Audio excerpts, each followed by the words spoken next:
హైదరాబాద్ చార్మినార్ వద్ద ఉన్న Arabian restaurant లో అపరిశుభ్రత రాజ్యమేలుతోంది. అధికారులు తనిఖీల్లో ఈ అంశం బయటపడింది. ఫ్రిడ్జ్ లో నిల్వ చేసిన మాంసాన్ని అధికారులు కనుగొన్నారు. అంతేకాదు అక్కడి గోడలు, నేల, ఫోన్లు కూడా మురికి మట్టి ఉన్నట్లు గుర్తించారు. రైట్గా దీనిపై మరింత సమాచారం మా crime bureau chief Inna Reddy phone ద్వారా అందిస్తారు. ఇన్నారెడ్డి చెప్పండి. సంజన, చార్మినార్ వద్ద రెస్టారెంట్ లో కల్తీని గుర్తించారు అధికారులు. ఈ మధ్య ఫుడ్ సేఫ్టీ అధికారులు వచ్చిన కంప్లైంట్ ఫిర్యాదుల మేరకు పెద్ద పెద్ద హోటల్స్, రెస్టారెంట్ మీద నిఘా పెట్టిన అధికారులు తనిఖీలు చేసే క్రమంలో ఆ విస్తుగొలిపే విషయాలు బయటపడతా ఉన్నాయి. అంటే మనం పైకి చాలా నీట్ గా ఉన్నట్టుగా బిల్డప్ ఇస్తారు కానీ లోపల కిచెన్ లో ఉన్న పరిస్థితి చూస్తే మాత్రం చాలా అంటే చాలా దారుణంగా ఉంది.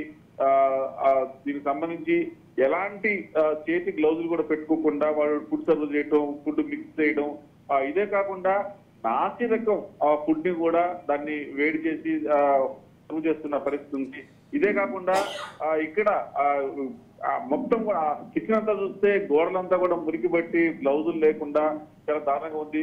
చార్మినార్ రెస్టారెంట్ లో ఇలాంటి కల్తీనే అధికారులు గుర్తించడం జరిగింది. దీంట్లో ఈ రెస్టారెంట్ లో అపరిశుభ్రత ఉండటమే కాకుండా దాంట్లో కల్తీ ఉన్న ఆహారం గుర్తించారు. మటన్ కూడా అది ఎక్స్పైర్ అయిపోయిన తర్వాత స్మెల్ వస్తున్న దాన్ని కొంచెం మసాలా వేసి దానికి స్పైసీ చేసి దాన్ని ఏదో రకంగా, అంటే అక్కడ పరిశుభ్రత అనేది లేదు.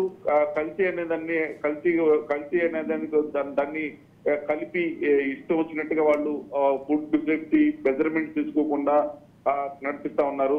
అయితే ప్రధానంగా మనం గమనిస్తే ఇలాంటి కల్తీ జరుగుతున్న నేపథ్యంలో అక్కడ ఫుడ్ సేఫ్టీ అధికారులు ఎప్పటికప్పుడు తనిఖీలు చేయాల్సిన అధికారులు ఎవరైతే ఉన్నారో వాళ్ళ అంశాలకు అలవాటు పడి వాళ్ళ పర్యవేక్షణ లేకపోవడంతో ఇష్టానురాజ్యంగా రెస్టారెంట్ లో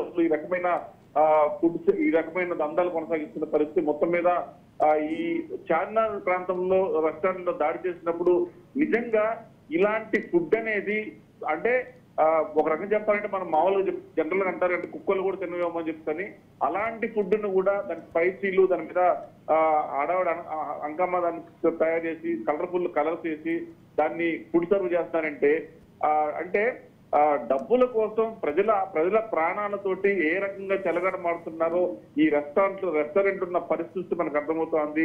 సో ఇప్పటికైనా సరే చెడిపోయిన ఫుడ్ ని కూడా వాళ్ళు సప్లై చేస్తున్న పరిస్థితి కనిపిస్తా ఉంది. ఇది అంటే ఇప్పుడు మనం పాత బస్తీలో ఉన్న ఈ రెస్టారెంట్ లో ఇలాంటి దారుణమైన పరిస్థితి ఉంది. ఇదే కాదు, పేరున్న రెస్టారెంట్లు, పబ్లిక్ లో బాగా ఫేమస్ ఉన్న రెస్టారెంట్ల పరిస్థితి కూడా సేమ్ ఇలాగే ఉంది. ఫుడ్ సేఫ్టీ అధికారులు టీంలుగా డివైడ్ అయిపోయి, అంటే లోకల్ గా ఉండే ఫుడ్ సేఫ్టీ అధికారులకు కాకుండా సెంట్రల్ నుంచి వచ్చిన అధికారులు దాడులు చేయడంతో ఇవన్నీ కూడా వెళ్లి చూస్తా ఉన్నాయి. లోకల్ గా ఉన్న అధికారులు ఎవరైతే ఉన్నారో ఖచ్చితంగా వాళ్ళు అప్పుడప్పుడు నెలకు 2 నెలలకోసారైనా సరే వెళ్లి తనిఖీలు చేయాల్సిన ఈ మినిమం తనిఖీలు కూడా లేకపోవడంతో తర్వాత లంచాలకు అలవాటు పడిన నేపథ్యంతో వీళ్ళు ఇష్టానురాజ్యంగా ఫుడ్ సేఫ్టీకి సంబంధించిన ఇలాంటి మెజర్మెంట్ తీసుకోకపోవడంతో ఇలాంటి దారుణమైన సంఘటనలు కనిపిస్తా ఉన్నాయి. నిన్న చూసాం పెద్ద పెద్ద రెస్టారెంట్ ఇలాంటి పరిస్థితి ఉంది. ఇప్పుడు హైదరాబాద్ పాత బస్తీల్లో కూడా ఇదే పరిస్థితి నెలకొంది. గ్లౌజులు లేకుండా మురికి ఉన్న గోడలు, తర్వాత అంటే ఎక్స్పైర్ అయిపోయిన మటన్, అది నిజంగా కనుక ఆ మటన్ కనుక తింటే ఖచ్చితంగా వాళ్ళు హాస్పిటల్ పాలవడం మాత్రం కన్ఫర్మ్. అలాగనే అది ఇంత దారుణంగా డబ్బుల కోసం కక్కుర్తిపడి ఇంత దారుణమైన ఫుడ్ సర్వ్ చేస్తానని చెప్పని అక్కడ అధికారులు ఆశ్చర్యపోయే పరిస్థితి. సో మొత్తం మీద ఇలాంటి తనిఖీలు అనేవి ఇంకా జరగాలి.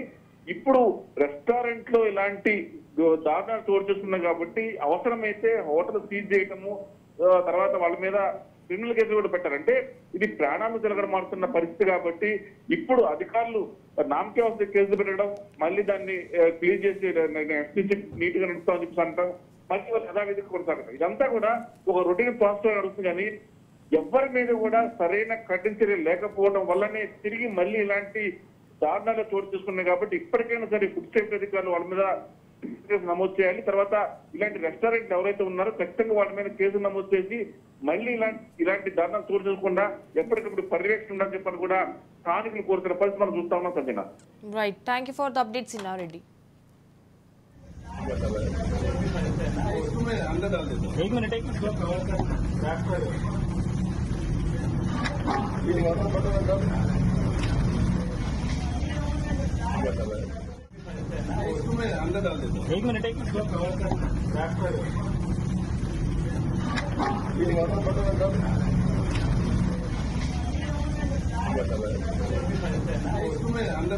एक मिनट